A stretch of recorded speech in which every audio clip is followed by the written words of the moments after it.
Calcutta high court के पूर्व जज और पश्चिम बंगाल के तमलुक सीट से बीजेपी उम्मीदवार अभिजीत गंगोपाध्याय पर चुनाव आयोग ने एक्शन लिया है। उन्हें 24 घंटे के लिए चुनाव प्रचार से रोक दिया है।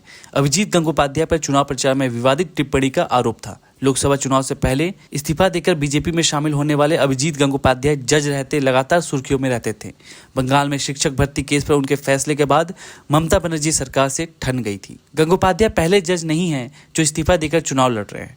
पूर्व सीजीआई कोका सुब्बा राव का मामला तो बहुत चर्चित रहा है। सुब्बा राव 30 जून 1966 को अमल कुमार सरकार के रिटायर होने के बाद भारत के मुख्य न्यायाधीश बने। उन्होंने सीजीआई की कुर्सी संभालने के साल भर के भीतर ही इस्तीफा दे दिया।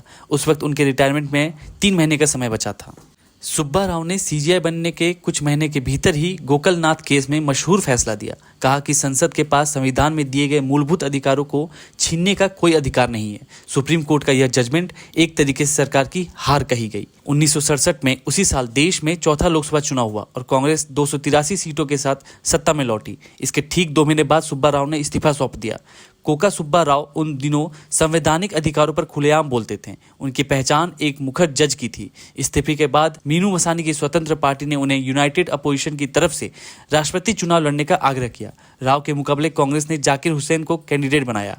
चूंकि कांग्रेस सत्ता में थी तो उसका पलड़ा भारी था। जाकिर हुसैन चुनाव जीत गए और सुब्बा राव को मुंह की खानी पड़ी। हालांकि चुनाव के बाद भी वह अखबारों में तीखे लेख लिखते रहे। 1975 में जब इंदिरा गांधी ने इमरजेंसी लगाई तो कोका सुब्बा राव उसके मुखर आलोचकों में से एक थे।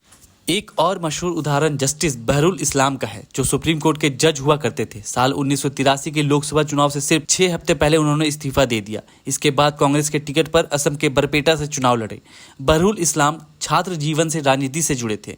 1948 से लेकर 1956 तक असम के सोशलिस्ट पार्टी का हिस्सा रहे थे। इसके बाद उन्होंने 1956 में कांग्रेस ज्वाइन की और अलग अलग पदों पर रहे। बाद में 1962 और 1968 में 2 बार कांग्रेस ने उन्हें राज्यसभा भेजा। बहरुल दिग्गज वकील भी थे। 1972 में उन्होंने राज्यसभा की सदस्यता छोड़ दी और गुवाहाटी हाईकोर्ट के जज बन गए। वहीं से 1980 में सुप्रीम कोर्ट आए।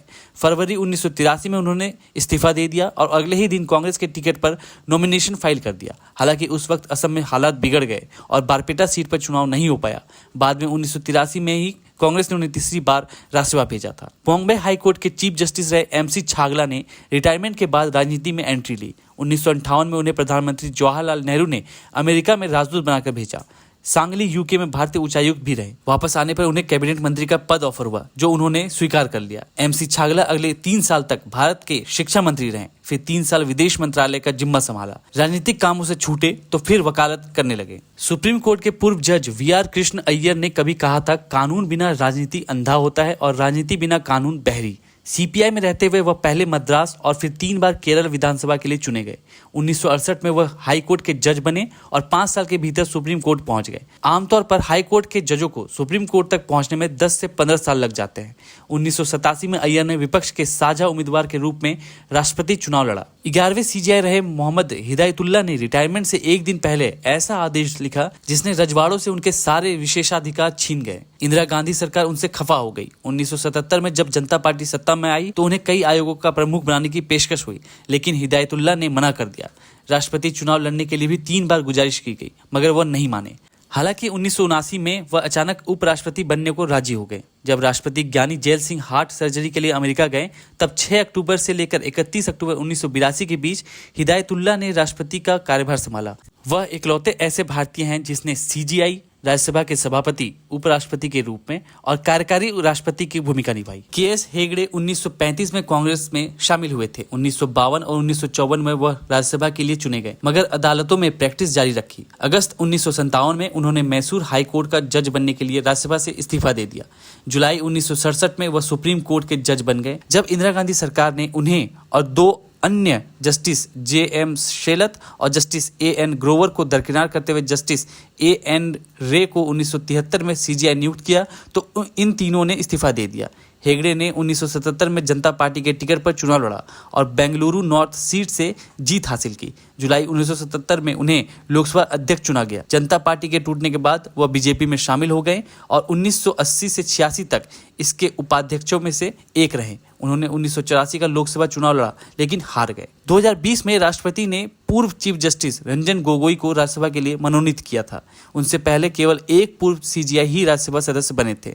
1991 में सीजीआई के पद से रिटायर होने वाले जस्टिस रंगनाथ मिश्रा को कांग्रेस ने 1998 में राज्यसभा भेजा था। पूर्व चीफ जस्टिस पी सदाशिवम को सरकार ने केरल का गवर्नर बनाकर भेजा था।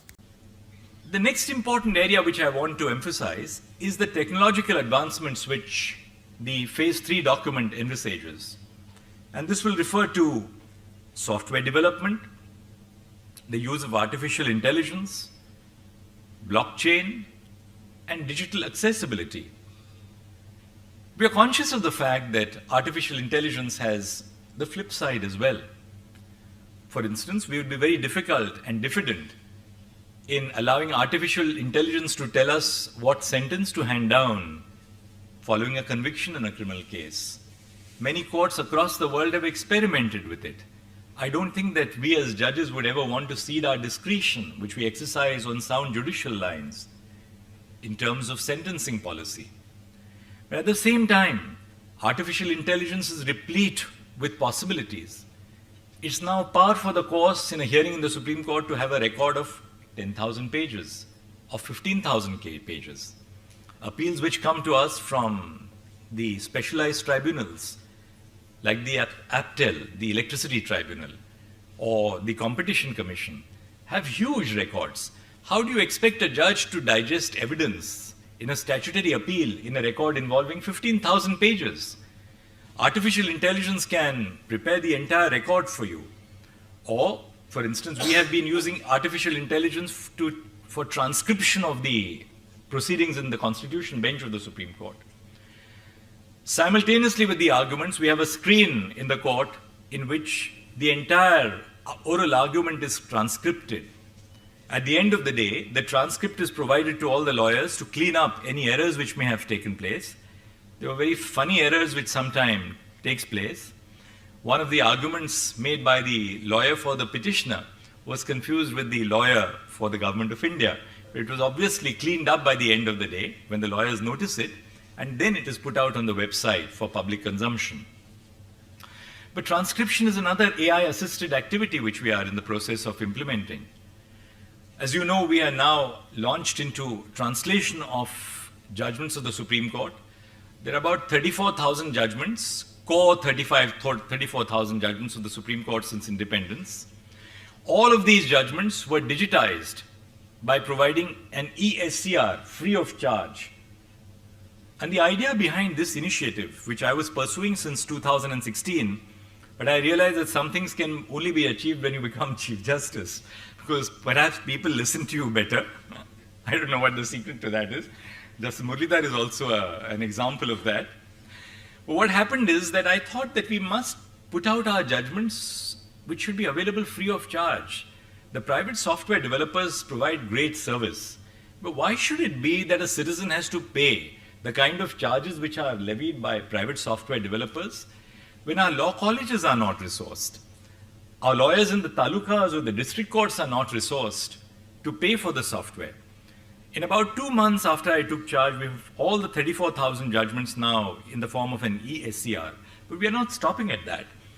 What better way, I thought, to provide access to justice to our common citizens than providing our judgments in a language which our citizens understand? And therefore, we are now in the process of using artificial intelligence. IIT Madras, which I believe is going to be making a presentation here, is at the forefront of that activity.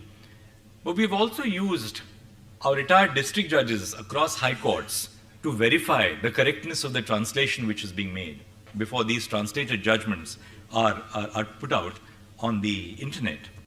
और आप हमसे जुड़े रहने के लिए subscribe करें YouTube पर, follow करें Twitter पर और लाइक करें Facebook पर। और ज्यादा जानकारी के लिए आपको टाइप करना होगा सिर्फ न्यूज़ नशा।